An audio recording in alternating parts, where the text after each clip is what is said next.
Gift আপাতত দেখি, এখনো ঠিক করতে পারি নাই। বাসে যে একটা লিস্ট করব, তারপরে দেখা যাক। একটা ডিজি ক্যাম্প, হ্যাঁ একটা ডিজি ক্যাম্প। আচ্ছা, কোনো ট্যুরে যেতে চাও কিনা? কোনো ঘুরতে অবশ্যই পুরো বাংলাদেশে ঘুরতে চাই, আর তারপরে বাংলাদেশের বাইরে ঘুরতে চাই। ধরো ভিডিওটা তোমার বাবা মা দেখছে, তাদের কি বলতে চাও? বাংলাদেশে বলতে চাই অনেক থ্যাঙ্কস, তোমরা ছিলা, পাশে ছিলা, সবসময় সাপোর্ট করছো। এখনো আশা করি তোমাদেরকে আমি অনেক প্রাউড করে ফিল করাতে পারছি।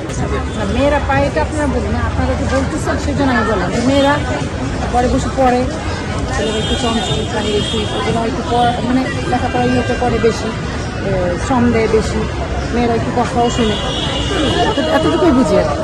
এই যে আপনার মেয়ে ভালো রেজাল্ট করেছে, এই অনুভূতিটা কেমন? আচ্ছা, আলহামদুলিল্লাহ ভালো, অনুভূতি ভালো। আমার বড় মেয়ে এই স্কুল থেকে পাশ করে কলেজ পাশ করেছে, এটা ছোটো মেয়ে ও মেট্রিক পাশ করলো। এই 10টি বছর আসলে দশ না, আমি 14 বছর আছি। কিভাবে সময় দিল? কীভাবে?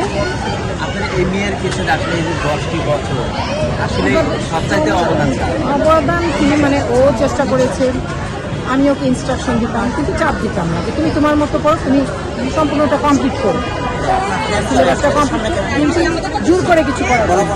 তুমি তোমার সিলেবাসটা কমপ্লিট করো, চেষ্টা করো। এই আর সবার আগে তুমি পড়ালেখা স্মরণ করো।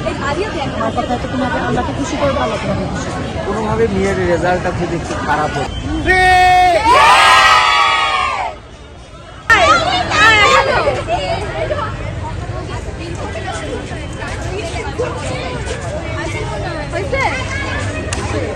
বাসায় হচ্ছে হোম টিউটর ছিল আমাদের সায়েন্সের সাবজেক্টের জন্য, আর হচ্ছে উনি পড়িয়েছেন, আর হচ্ছে টেস্ট পেপার সলভ করেছি অনেক বেশি প্র্যাকটিস আছে। বিভিন্ন যেসব দিয়েছিলাম, হ্যাঁ, আর যেসব ম্যাথে আটকিয়েছি এগুলো বারবার প্র্যাকটিস।